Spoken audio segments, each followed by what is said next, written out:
Glória a Deus. Saúde a igreja de Deus com a paz do Senhor Jesus, amém? Quem está feliz com Jesus essa noite? Quem pode dar uma salva de palmas para Jesus?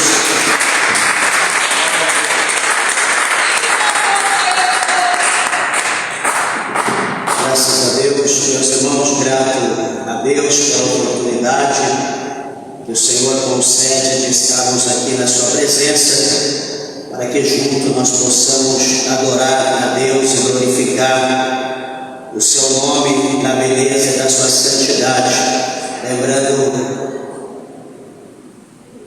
Lembrando, meus irmãos, que hoje nós estamos encerrando a campanha Deus peleja por nós.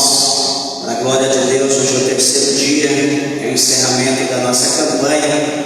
E tenho certeza que Deus, o Senhor, Ele já pelejou pelas nossas vidas, pela nossa causa. Muitos provavelmente já receberam o milagre da parte de Deus, outros ainda receberão, mas tenha certeza que o teu propósito, você teve fé, colocou o propósito diante de Deus, fiel ao Senhor, para pelejar pelas nossas pelejas. Meus irmãos, quero pedir, por favor, que você abra comigo a tua Bíblia Sagrada, do primeiro livro da Bíblia, chamado Gênesis. Abra a tua Bíblia comigo, em Gênesis, capítulo de número 14. Graças a Deus. Gênesis, capítulo de número 14. A glória de Deus.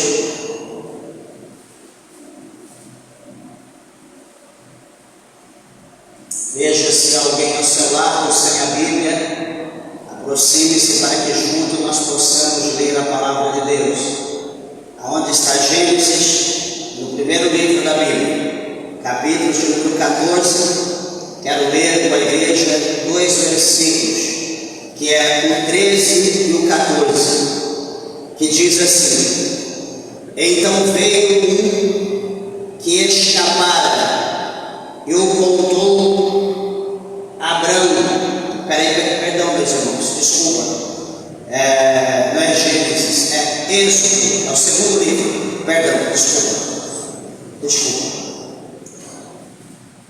Êxodo é o próximo livro, capítulo de número 14. Desculpa.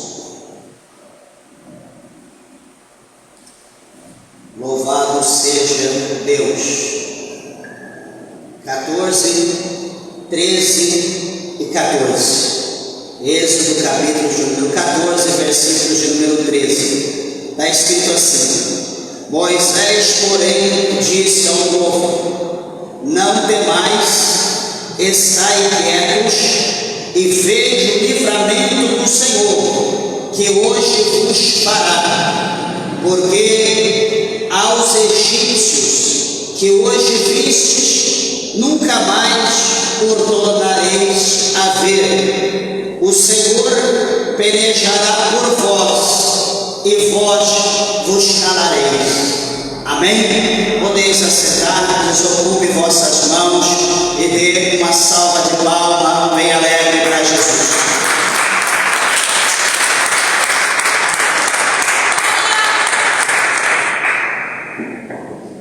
Que bênção. Meus irmãos, quero colocar um tema nesse texto, nesses versículos que nós acabamos de ler nessa noite. Quero colocar um tema que diz o seguinte: vitória sem lutar. Será que, meus irmãos, existe vitória sem luta? Será que é possível haver vitória sem luta? Então, nós vamos estar falando sem isso, Geralmente, sempre, nós falamos que está havendo luta, porque a vitória vai ser grande, Sempre a gente dessa maneira.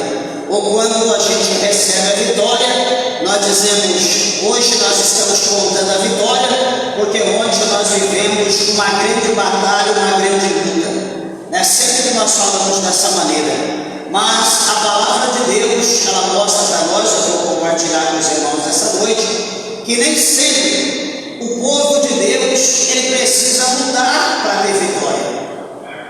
Será que existe isso? Certamente existe. Por quê? Porque nem todas as lutas, nem todas as batalhas, nem todas as guerras somos nós que guerreamos ou batalhamos ou lutamos, mas todavia nós temos um Deus que a Bíblia diz que Ele é varão de guerra e que Ele entra na batalha para vencer e que Ele nunca perdeu nem na batalha.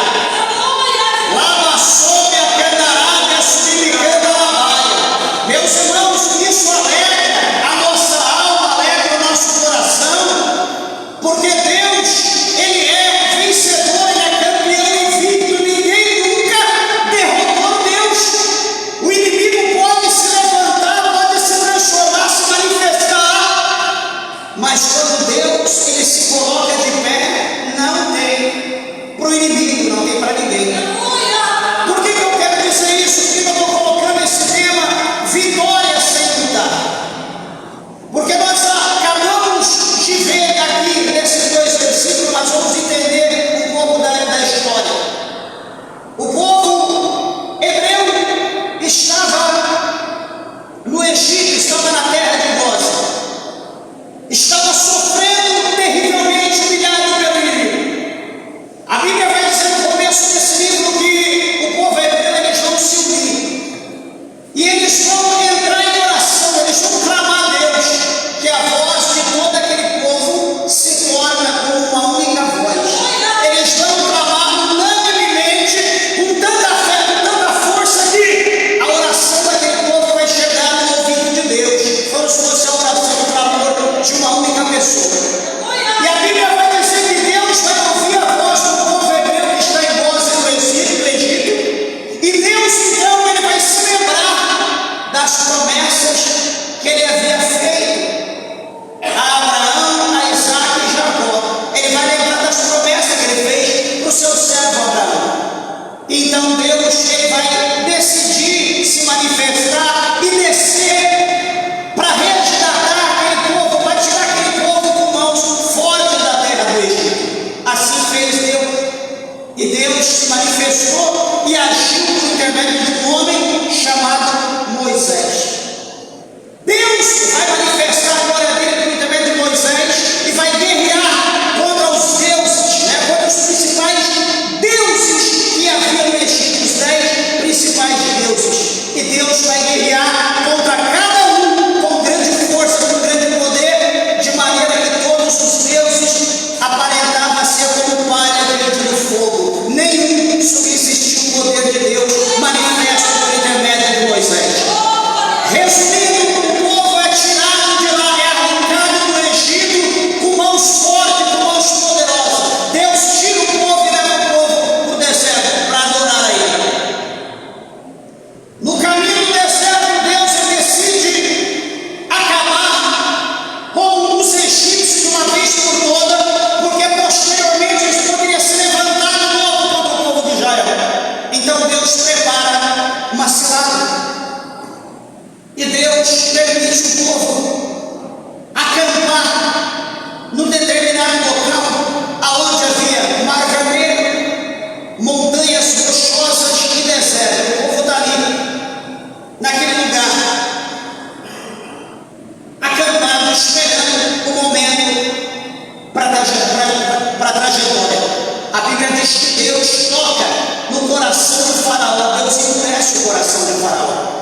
E Faraó vai pensar: peraí, eu deixei o povo ir, eu deixei os meus empregados e aqueles que trabalhavam para mim, aqueles que eram meu escravo, que construía, que edificava as minhas fortalezas. Peraí, eu já sei, eu vou atrás dele, vou trazer eles de volta.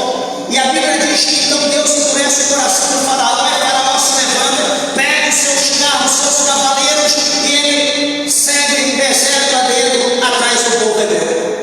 Só que detalhe, é no trabalhar de Deus. Deus queria fazer alguma coisa, Deus queria acabar de uma vez por toda, Ele destruiu todos os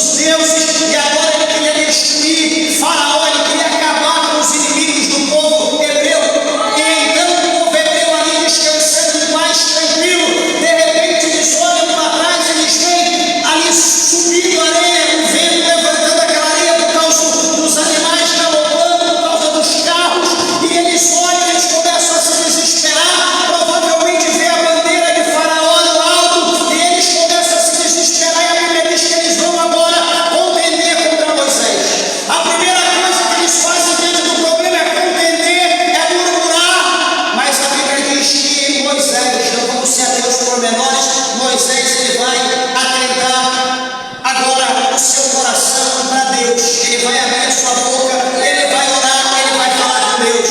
Moisés vai apresentar aquela peleja, Moisés vai apresentar aquela guerra a Deus. Moisés vai colocar o inimigo, o adversário, Moisés vai colocar aquela batalha agora na mão de Deus, porque Moisés não tinha força, o exército ali não era nada contra o exército de Faraó, potente, poderoso, forte, armado.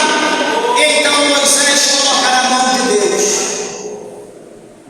Queridos e amados irmãos, aqui a Bíblia dá para nós uma estratégia. A Bíblia mostra algo para nós que quantas das vezes, na hora da nossa luta, da nossa peleja, lembrando que o nosso tema é vitória sem lutar. Quantas das vezes, na hora da nossa peleja, nós vamos lá arregaçando a nossa manga e vamos querer resolver o problema, porque eu sei, porque eu sou poderoso, porque eu tenho amigo, porque eu tenho conhecido, porque eu tenho condição. E o que acontece? Quantas decepções, quantas derrotas nós alcançamos?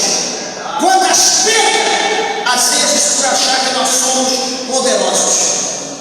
Mas aqui Moisés, ele não confiou na força do povo que estava com ele, nas armas do povo que estava com ele, mas ele confiou mais uma vez. A sua fé foi depositada em Deus, um Deus que guerreou contra os deuses do Egito, seria o mesmo que ia guerrear contra Faraó. Ele ora, ele põe na mão de Deus. O que nós lemos aqui no versículo 13 do capítulo 14? Não temais, estáis quietos e vede o livramento do Senhor, que hoje vos fará, porque aos egípcios que hoje vistes, nunca mais os tornarei a ver, ou nunca mais os verei novamente. Então, peraí, é momento do quê? De nós estarmos quietos. É momento de nós colocarmos a nossa fé em Deus, ficar tranquilo e ver o livramento, ver como Deus ele tem estratégia, ver como Deus ele peleja, como ele guerreia as nossas guerras na terra. Uma coisa é nós dizer, Deus, fica aí e deixa que eu vou resolver o problema. E outra coisa é nós dizer, Senhor, toma minha frente, porque eu não sou nada diante do inimigo. Toma minha frente, guerreia, como o Senhor guerreou com esse povo. Deus, toma a frente. Nós pedimos para Deus tomar a nossa frente, e então nós ficamos quietos e ver como Deus vai guerrear, ver o livramento que Deus concederá a nós. O versículo 13, o 14, capítulo 14, versículo 14, é o versículo talvez mais conhecido do Antigo Testamento, que diz: o Senhor pelejará por vós, e vós calareis. O Senhor pelejará por vocês, e vocês ficarão calados. Vocês apenas verão, observarão o trabalho de Deus. Agora, por que isso acontece? Primeiro, por que aconteceu a guerra contra os deuses do Egito? Porque o povo, eles oraram, clamaram e apresentaram a Deus o problema, a luta que eles estavam tendo. Então Deus desceu e mostrou que ele é Deus. Deus guerreou, não foi o povo hebreu que guerreou, foi Deus. Agora, diante do inimigo, diante de Faraó em pessoa,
Ele nos instruiu sobre o dever de orar sempre e nunca desfalecer, ou seja, perseverar na oração. Então, o primeiro ponto pode ser: de repente nós não estamos orando o suficiente, de repente a nossa oração não está passando do nosso nariz, quem dera da nossa cabeça, ou quiçá passando o teto da igreja. De repente a nossa oração está só um sussurro ali, um negocinho que não está comovendo Deus. E se nós voltarmos um pouco para a oração? E se nós começarmos a praticar a oração, depositar a fé em Deus? Eu te garanto, porque todas as vitórias que se obtiveram na palavra de Deus que a Bíblia nos mostra, foi tendo oração contínua, clamor contínuo e tendo também, como a Bíblia mostra, jejum, para a mão de Deus ela ser movida. Se nós não queremos orar, tampouco jejuar, de repente a palavra de Deus possa ser que ela não se cumpra na nossa vida. Se nós não tivermos fé para orar, se nós não tivermos fé para jejuar, provavelmente nós não conseguiremos perseverar. Quantos que desistiram? Quantos que desanimaram? Quantos que não têm mais força? Quantos que às vezes estão na igreja, mas de repente está na igreja, mas a cabeça está tão longe, está tão distante, parece um defunto às vezes dentro da igreja, porque ele pode estar pensando em tudo, lembrando de tudo, negociando dentro da igreja, com rede social, com internet, e a palavra está aqui, Deus está falando, e Deus está falando qualquer outra coisa, mas não com a pessoa. A outra coisa é confiar em Deus, meus irmãos. É confiar porque Deus é o pastor. Eu estou esperando o dia amanhã. Me deram 30 dias, passou 29. Amanhã é o dia. Deus não agiu, eu vou agir. Nós precisamos entender que o nosso tempo não é o tempo de Deus. O tempo de Deus é um, o nosso tempo é outro. Santo Agostinho, na sua teologia, ele escreveu dizendo que o tempo, ele não existe para Deus, o tempo é para nós. Deus fez o tempo por causa de nós. Deus, ele é eterno, ele age em tempo e fora do tempo. O tempo não impede Deus agir, o tempo não quer dizer nada para Deus, o tempo quer dizer alguma coisa para nós, porque tudo nós calculamos, tudo nós definimos o tempo, que hora, que dia, que mês, que ano. Então nós precisamos, mas Deus não. Deus, ele age em todo o tempo. Só que detalhe, meus irmãos, com base nisso, às vezes nós achamos que somos decepcionados por Deus, porque nós esperamos até o último momento e Deus não fez nada. Isso traz decepção. Só que Moisés, ele escreveu aqui no Pentateuco, né, os 5 livros escritos por ele, por exemplo, em Números. Na primeira parte, ele diz que Deus, ele não é o homem para que minta, e nem o filho do homem para que se arrependa. Então Deus, a palavra dele é uma só, Deus é verdadeira. E em Deus não há arrependimento. Deus, ele age na hora certa. Por exemplo, nós lembramos do capítulo 11 do Evangelho de São João, o famoso Evangelho de São João, capítulo de número 11. O que ele fala lá? A Bíblia fala acerca de Lázaro, aquele amigo de Jesus, aquele amigo íntimo de Jesus, irmão de Marta, Maria, que eram também amigos de Jesus. Lázaro fica doente. A enfermidade começa a ser agressiva e ela começa a aumentar, de maneira que o estado de saúde de Lázaro se agrava cada dia. No princípio, a Bíblia diz que as irmãs de Lázaro, envia mensageiros para dizer a Jesus ir lá, fazer uma visita, fazer uma oração, lançar uma palavra profética de cura e libertar Lázaro. Só que, veja, meus irmãos, como que o nosso entendimento é pouco. As pessoas ali conheciam, sabiam que Jesus era divino, que ele era 100% Deus, 100% homem. As pessoas tinham ciência disso. Todavia, eles achavam que, vendo o que Jesus fazia, eles começaram a limitar Jesus, colocando Jesus como qualquer homem, como qualquer mortal qualquer. E Jesus era Deus, 100% Deus. O que eles queriam? Que Jesus curasse Lázaro de uma provável dor de cabeça, de um provável problema no coração, ou enfim. Eles queriam que Jesus fosse ali dar uma solução para o problema, porque aquilo é o que cabe para os homens. Só que Jesus, como Deus, ele vai além do poder do homem. E o que Jesus faz? Jesus diz que vai visitar Lázaro. Só que Jesus, ele atrasa um, ele atrasa dois, ele atrasa algum tempo, 3 dias, ou enfim. E de repente Jesus diz: vamos lá visitar Lázaro. Talvez os discípulos haviam até esquecido, mas Jesus então decide. Quando Jesus vai visitar Lázaro, Marta corre desesperada. Marta se desespera, chora. E Jesus vai dizer para ela, resumindo: eu sou a ressurreição do último dia. Aquele que crê em mim, ainda que esteja morto, esse viverá. Opa, Jesus já está mostrando que ele não é apenas um homem, que ele é Deus. E aquele que crê nele, mesmo que passou da morte ou desse corpo, dessa vida para outra, ele tem o poder de trazer de novo para a vida. Vem Maria, mesma coisa. Jesus fala a mesma situação. E daqui a pouco Jesus, onde que está ele? Eu quero ver Lázaro. Então levam Jesus próximo do sepulcro na rocha, aonde Lázaro havia sido sepultado. E detalhe, Lázaro estava sepultado já 4 dias. Talvez ele havia morrido bem antes. Talvez havia tido ali o funeral, né, todo aquele preparo do fúnebre, aquelas coisas. Talvez já estava em alguns dias morto, mais de 4, mas já estava sepultado, embalsamado.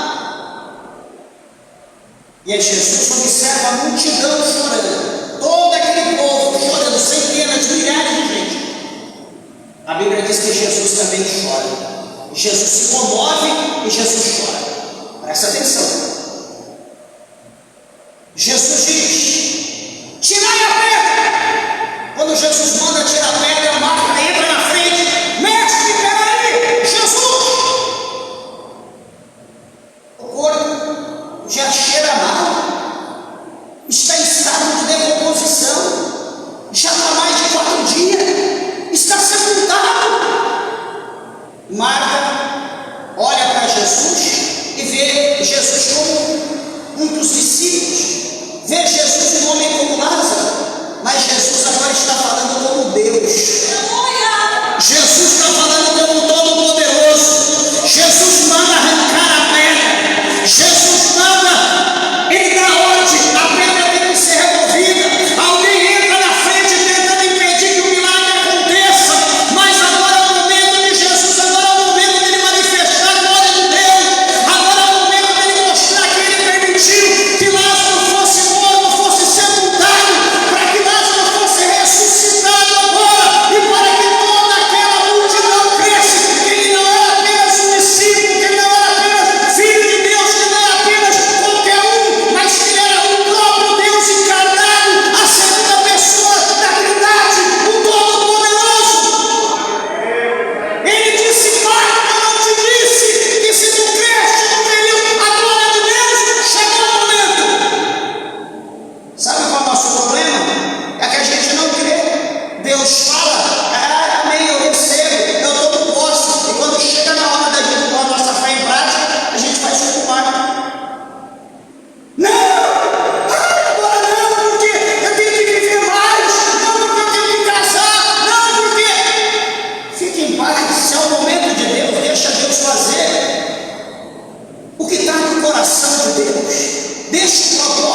Jesus ele dá um brado e diz: Lázaro, sai para fora. Lázaro, vem para fora. E Lázaro deitado ali no alçamado, Lázaro ele levanta, ele ouve a voz do poderoso, ele ouve a voz do Salvador, a voz do seu Senhor. E aonde estivesse a sua alma, no céu, no inferno, ou vagando em qualquer outro lugar, a alma voltou para o corpo imediatamente. E aquele homem levantou, e os homens foram ali e tiraram aquele processo todo de que ele estava embalsamado, e toda a multidão se alegrou e confiou em Deus, creu em Deus por intermédio daquele ato que Jesus fez. Lá passou e a calabra cheia. Meus irmãos, às vezes nós temos que perder, às vezes o negócio precisa piorar um pouco mais para que o nome do nosso Deus venha a ser glorificado na nossa vida. Não pensa você, eu perdi, agora já era. Não, até na perca, a vitória do crente que crê em Deus, o crente que subia na presença de Deus, tem vitória.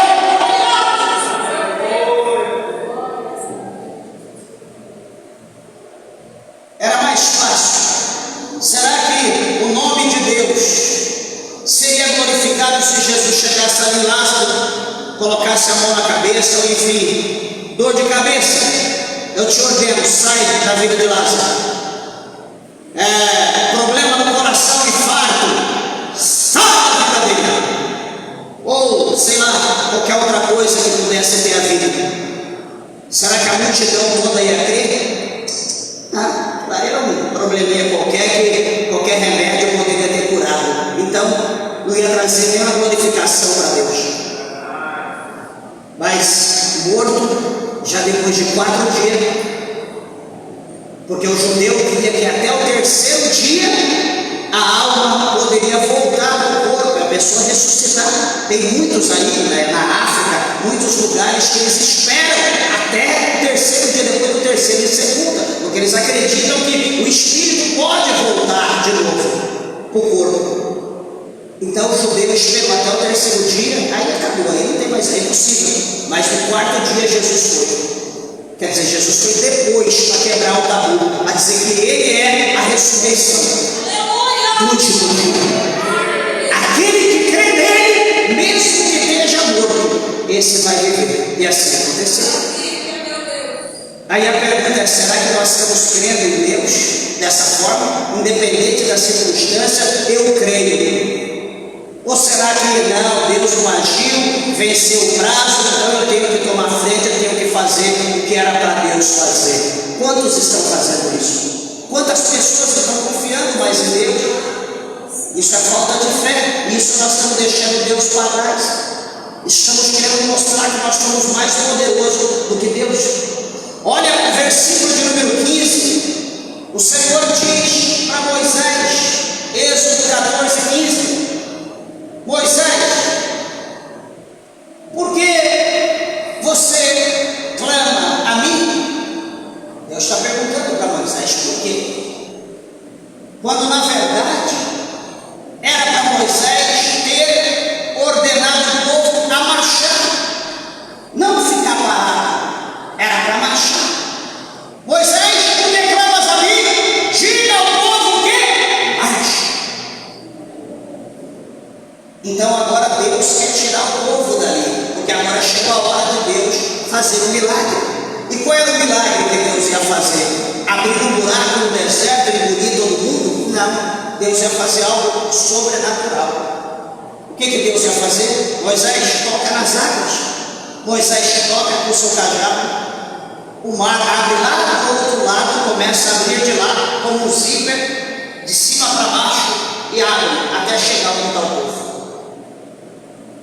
O povo entra, começa a passar, e começa a multidão, centenas, milhares, e passam o mar como grandes montanhas, paredes de água de um lado e do outro, mas a Bíblia diz que o povo passa em seco e atravessa. Nisso eles estão atravessando, o inimigo está atrás, Faraó está atrás, o exército está atrás, os carros de Faraó estão atrás. Não vai ser preciso lutar, porque Deus vai lutar por eles. Então o que vai acontecer? O anjo que está na frente passa atrás do povo e começa a batalhar, a guerrear contra os carros de Faraó. Começa a acontecer um congestionamento, um trânsito. E nisso o povo conclui, passa do outro lado. Então a ordem de Deus a Moisés: toca nas águas. E Moisés toca de novo. Quando Moisés toca, as águas agora irão se fechar do lugar onde abriu o último, de maneira que o povo não tem como voltar, e de maneira que está o congestionamento por causa dos carros quebrados lá na frente. O povo fica ali parado, naquela sinuca de milho, e o mar se fecha e consome todos os seus inimigos. Nunca mais foram vistos pelo povo hebreu. Então analisa, meus irmãos, essa palavra, e nós vemos que de um lado o povo vai murmurar, mas do outro lado Moisés ele vai orar, ele vai pôr na mão de Deus. E pela oração de Moisés, que era o líder daquele povo, Deus ele opera um grande milagre, porque Deus já havia no início do capítulo 14, Deus já havia acordado com Moisés o que ele ia fazer. Então os irmãos estão entendendo a situação dessa palavra, que nem toda a guerra nós precisamos guerrear. Nós devemos confiar em Deus, por mais terrível que seja, que pareça o inimigo, nós precisamos confiar em Deus. Esse foi o primeiro ponto, o primeiro exemplo. O segundo exemplo está no capítulo 20 de Crônicas, que nós pegamos no primeiro dia da campanha, que fala sobre a famosa guerra de Josafá ou Jeosafá. A primeira batalha, a guerra mais terrível que houve que a Bíblia nos mostra, de Judá, aonde o povo, os inimigos invadiram Judá, de uma maneira terrível para acabar com Josafá e o seu povo. Porque a Bíblia diz, no capítulo 20, verso 3 de 2 Crônicas, que Josafá ele teme muito. Josafá ele tem medo, porque é impossível ele vencer aquela guerra. Mas a Bíblia vai mostrar o que para nós no capítulo 3? Que Josafá ele vai, naquele momento, orar a Deus. Josafá ele vai buscar a presença do Senhor. E Josafá ele vai dar uma ordem que todo Judá, que toda Jerusalém, todo o povo, eles entram em jejum e oração com ele. Ele coloca o povo todo para orar. Vamos orar. Nós precisamos do milagre, nós precisamos da vitória da parte de Deus. Meus irmãos, e a oração move a mão de Deus. Eu sempre falo para os irmãos, nós estamos no século 21, tecnologia terrível, inteligência artificial, implantação da moeda digital, internet, rede social. Meu Deus, tanta coisa. Daqui a pouco o homem estará preparando uma máquina que alguém entra e transporta ele para o céu, para o inferno, para outro planeta. Só falta isso. Só que detalhe, independente da tecnologia, independente, como diz lá no capítulo 12 de Daniel, com o aumento, o crescimento, a multiplicação da ciência, independente de qualquer uma dessas coisas, a igreja de Deus, o crente fiel, ele só terá vitória, ele só terá resposta da parte de Deus de joelho, orando e jejuando. Não existe outro meio. Não tem como nós mandarmos um WhatsApp, um e-mail para Deus. O WhatsApp, o e-mail de Deus é joelho, é oração, é boca no pó. Essa é a maneira de nós obtermos resposta em toda a época, desde o princípio até o fim. Nós só vamos obter vitória e resposta orando e jejuando e sempre unidos. sempre unidos. A guerra era nacional, não adiantava só Josafá orar, jejuar. A nação toda tinha que aderir à ordem. Meus irmãos, quantas das vezes a luta é contra a igreja, a luta é contra uma pessoa, a luta é dentro de casa, contra a família, e alguém diz: vamos orar, vamos apresentar a Deus, vamos clamar, vamos fazer uma campanha. E talvez no primeiro impulso todo mundo vai, mas depois no segundo dia, no terceiro, quando chega no último dia, se brincar, nem a pessoa que iniciou vai. Isso é um relaxo. Sabe quando nós vamos ser vitoriosos? Nunca. Deus não age nisso. Nós precisamos começar unido e acabar unido, porque assim nós vamos ver o agir de Deus, a mão de Deus na nossa vida. Então Josafá, ele vai orar, ele vai jejuar juntamente com todo o povo, ele vai buscar a presença de Deus. O versículo de número 4 diz: e Judá juntou para pedir socorro ao Senhor, também todas as cidades de Judá vieram para buscar o Senhor. Todo mundo vai orar, vamos! É algo nacional, quando nós precisamos da vitória. Igreja, a minha vitória é tua, a tua é a minha. Nós temos que estar unidos. Ah não, o problema do pastor que se vira. Ah, o problema da irmã lá que se vira. Igreja, amanhã o problema vai ser nosso, amanhã o problema vai ser meu. E se eu desprezar o teu, como você amanhã vai me ajudar? Se bem que tem aqueles egoístas que só quer que a gente faz por ele, mas que ele não faz por nós. Mas o dia mal vai chegar para todo mundo. Nós precisamos entender e saber que todos nós somos sanguíneos, todos nós passamos fome, passamos frio, todos nós temos dor. O chicote pode estar lá no lombo de cada um de nós. Uma vez, duas, três, Deus sabe. Então todo mundo vai pedir socorro para quem? O prefeito, a polícia, para o advogado, para o promotor, para o juiz. Vamos pedir socorro para o céu. Vamos pedir socorro para Deus. Vamos clamar aos céus por socorro. E será que Deus, o Senhor, Ele vai responder?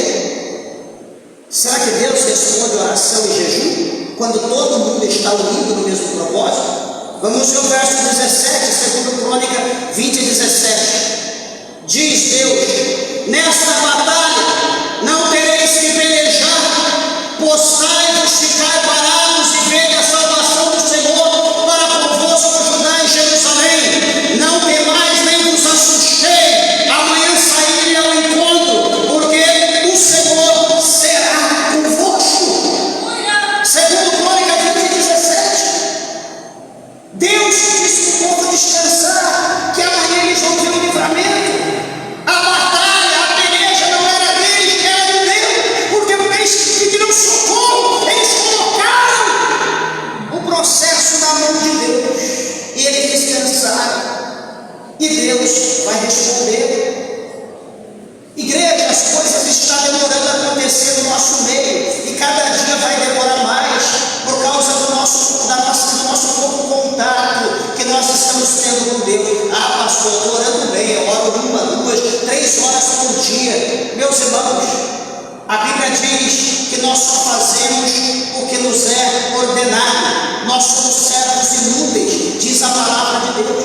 Não adianta alguém bater no dói, no peito, não, porque eu não sou como esses, como aquele lá no capítulo 18, né, no versículo 9 para frente, lá, entra na igreja, eu não sou como esses pecadores, do dízimo, eu jejum. Não, meus irmãos, nós somos servos inúteis, nós só fazemos o que nos é mandado. Por mais que nós estamos fazendo é pouco. Não vamos tocar trombeta, mas uma coisa nós precisamos ter em mente: trabalhar unido para nós vencermos. Jesus diz que o reino dividido, ele não subsiste, ele não prevalece. Todavia, Jesus está dizendo que o inferno está unido, os céus estão unidos. E a igreja, como está, os que são de Deus, estão do lado de Deus, os que estão do lado do diabo estão do lado do diabo. Como que a igreja veio se dividir? Impossível. Nós temos exemplo na Bíblia. Jesus falou isso. O reino dividido não vai prevalecer. Se o lar estiver dividido, o casamento vai se romper, a família vai se romper. Tudo dividido não subsiste, não prevalece.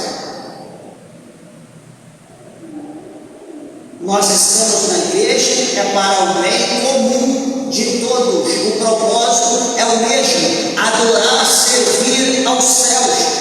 Não é buscar os meus ideais, não, porque eu estou precisando disso, Deus me deu, tchau, problema do povo, pelo amor de Deus, não é assim que funciona. O nosso objetivo de estar na presença de Deus não é por causa da vitória, por causa da bênção, é por causa de salvação, é a preparação para passar a eternidade com Deus, e isso é um trabalho contínuo que é feito pelo Espírito Santo por intermédio da palavra. Isso é algo contínuo até o último dia que nós estivermos nessa terra.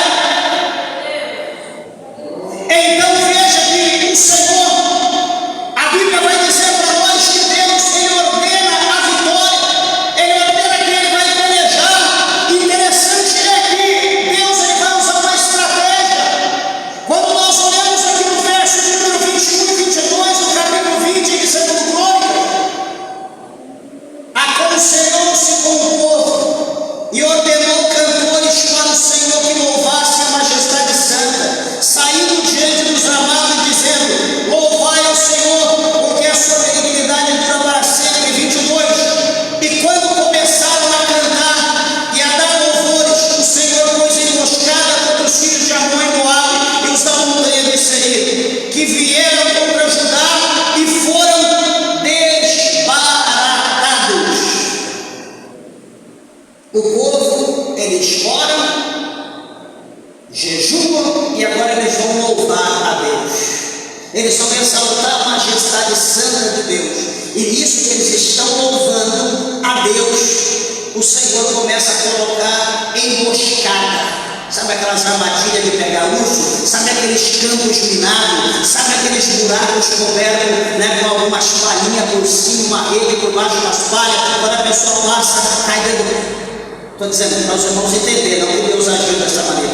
Mas as emboscadas, Deus começou a colocar as emboscadas. O povo louvava, adorava, e um começava a se irritar, o outro sacava a espada e começava a furar, matar, e começou aquele reboliço, espada daqui, guerra da liderança daqui.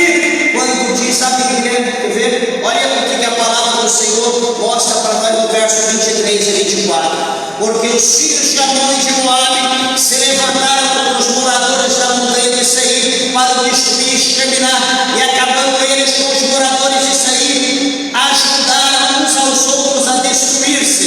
24. Nisso chegou Judá para a atalaia do deserto, e olharam para a multidão, e eis que eram corpos mortos que jaziam em terra, e nenhum escapou. Os irmãos entenderam? Primeiro, oração, jejum, união e adoração. E no tocante a tudo isso, Deus, o Senhor, fez um grande mover. É isso, igreja, que nós estamos precisando ver. Nós estamos precisando ver isso. As pessoas se uniram no mesmo propósito. Vamos se unir para quê? Eu já sou batizado, vou destruir porta. Vamos nos unir e vamos orar, buscar para Deus, batizar a igreja com o Espírito Santo. Ah, não, mas eu lutei, fui para um monte, busquei. A pessoa não quer. Meus irmãos, vamos ajudar os mais fracos, aqueles que precisam. Ah, eu quero pregar a palavra, quero dar ensinamento, mas ninguém quer aprender. O problema, se vier um ou dois, não importa. Vamos tocar trombeta, vamos pregar, vamos falar. Quem vai fazer a obra é Deus. Quem vai agir nos corações é Deus. Louvado seja o nome do Senhor. Então observa aqui, igreja, que a vitória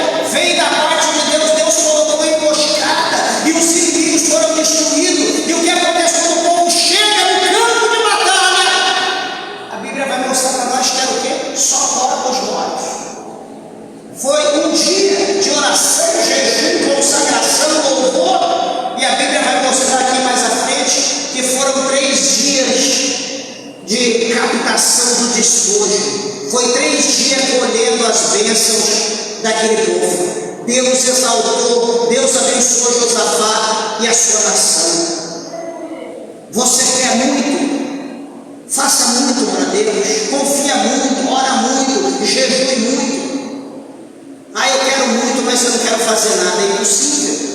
Você vai colher na proporção que você semeia a quantidade de semente. Eu vou pôr pouca semente, então você vai colher pouco. Vou semear mais ou menos, então você vai colher mais ou menos.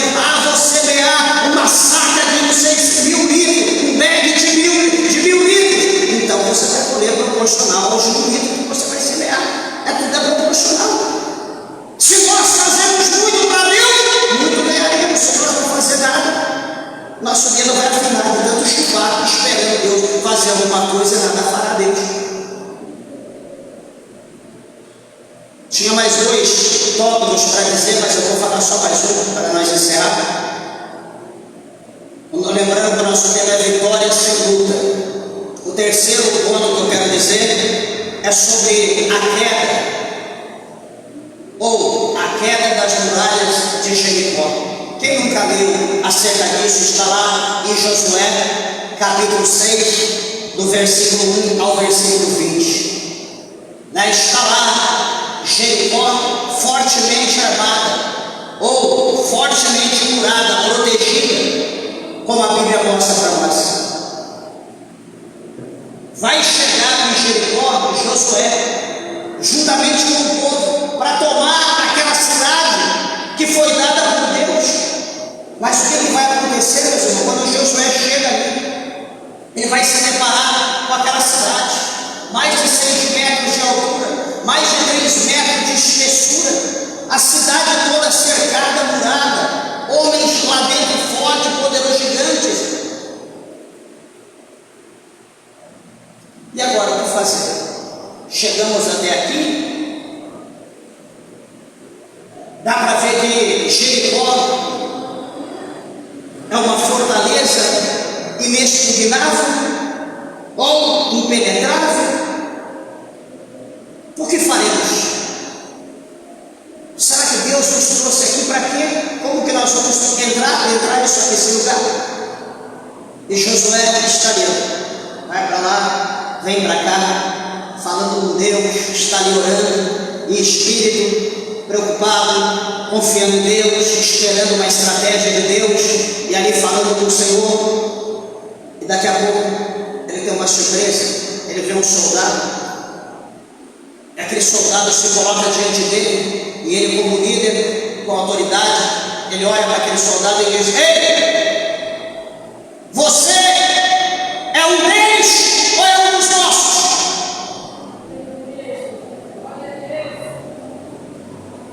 O soldado olha para Josué e diz: nem de um, nem de outro.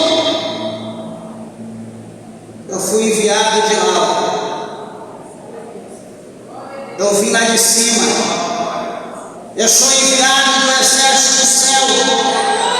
Eu vim trazer respostas para a tua oração. Eu vim te dar as coordenadas, eu vim te dar estratégia para você penetrar nessa cidade, para você tomar a terra que mana leite e mel. Naquele momento Josué se posta em terra e o anjo diz para ele: tira a sandália do teu pé, descalça a sandália dos teus pés, porque o lugar que tu está é terra santa, é um lugar abençoado, a presença de Deus está aqui.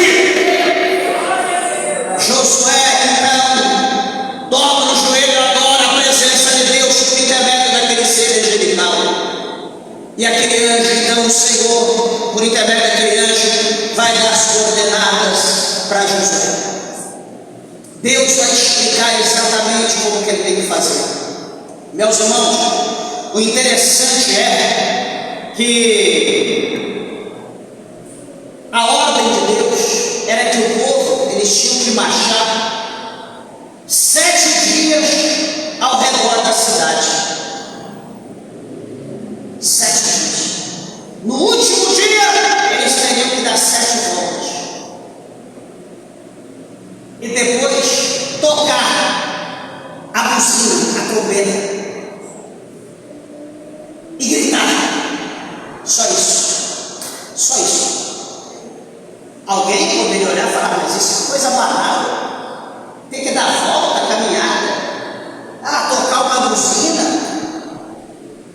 Alguém poderia pensar como Naamã, no Sírio, lá no capítulo 5 de Reis. Eu vim até aqui, saí da Síria, vim até aqui em Israel, e o profeta mandou mergulhar nesse rio, Jordão, esse rio de água amarga, essa água suja, enfim, comparado com as águas de lá, de Damasco, as águas finas, lá de Fabá, de Damasco, de Havana, eu aqui, vou nada, vou embora, que negócio é esse de humilhação? Um soldado vai dizer: meu pai, se o profeta tivesse dito outra coisa ao Senhor, alguma coisa no teu nível, que englobasse aí o teu poder, a tua valentia, a tua força, tu não faria? Peraí, ele mandou só mergulhar, faça isso, nós estamos aqui, se não der certo, só passa vergonha, tira a cabeça dele. Certamente deve ter pensado isso. Pensou a mesma, chegou às suas vestes de cima e mergulhou, saiu, nada acontece. Segunda, nada acontece. Terceira, quinta, sexta, quando ele sai pela 7ª vez, a sua pele está como a pele de um bebê. Às vezes a gente quer alguma coisa terrível, às vezes a gente quer alguma coisa que abala essa estrutura. O negócio é simples, é só confiar, é só adorar, é só abrir a boca, é só orar, é só consagrar, é simples. E às vezes nós queremos fazer um sacrifício. Eu tenho que ir lá na Aparecida do Norte, lá em São Paulo. Eu tenho que ir lá no Vaticano, lá em Roma. Eu tenho que ir lá no Buda, lá na Tailândia. Confia, põe a tua fé em Deus. Não precisa coisa terrível. As coisas grandes é Deus que faz. Nós só devemos pôr a nossa fé em prática, que é pequena, como um grão de mostarda. E se nós não duvidarmos, o monte, a montanha, vai sair da nossa frente e nós vamos glorificar Deus. Veja, queridos e amados irmãos, a palavra do Senhor vai mostrar para nós que aquele povo gritou e tocou a trombeta, no versículo 5 do capítulo 6. Eles vão gritar. O resultado está no verso 20 do capítulo 6. Qual é o resultado? O muro caiu por terra. Simples, o muro caiu por terra. E o que aconteceu? O povo entrou com grande alegria e tomou posse da cidade, daquela terra, a terra que emana leite e mel, a terra da promessa. Igreja, nós temos uma promessa de Deus na nossa vida. Nós temos uma terra para ser tomada, para ser conquistada. E essa terra nós conquistamos dia após dia que nós caminhamos. Aqui nessa terra nós caminhamos para chegar na terra do céu. A terra que emana leite e mel, a Jerusalém celestial. Aquela terra que o apóstolo São João, quando escreveu a revelação do Apocalipse, aquele livro escatológico lindo, ele diz para nós que a cidade não precisará de sol, de lua nem de estrela, porque o próprio Cristo, ele será a luz que vai iluminar aquela cidade. Lá não haverá fome, lá não haverá sede, porque ele é o pão da vida, porque ele é a fonte das águas. Lá não haverá dor, não haverá enfermidade, porque a árvore da vida está ali. Meus irmãos, é um lugar que nós não temos palavras para expressar, mas resumo e fecho capítulo 2, verso 9 de 1 Coríntios, quando o apóstolo São Paulo, ele escreveu na parte B, dizendo: mas aquilo que o olho não viu e o que não subiu ao coração humano, e aquilo que o ouvido não ouviu, são as coisas que Deus tem preparado para os que o amam. O que o olho não viu, o ouvido não ouviu e o que não subiu ao coração, são o que Deus tem preparado para nós. Então eu quero dizer para você que esse mundo tem muita surpresa, mas esse mundo está reservado para o fogo, diz o apóstolo São Pedro na sua missiva ou na sua carta. Mas para nós existe uma cidade inigualável, E nós precisamos lutar dia após dia. Talvez você está como Josué, diante da muralha, diante do problema. Tenha certeza que hoje Deus está te dando estratégia. Hoje Deus está revelando o mistério. Qual é? Continue marchando. Não pare, não retroceda. Continue orando, continue jejuando, continue sendo grato, louvando a Deus. E no tocante a tudo isso que cabe a nós, que nós devemos fazer, Deus fará aquilo que nós precisamos, porque nós temos necessidade. Amém? Que Deus, o Senhor, abençoe tua vida e as palmas bem alegres, exalta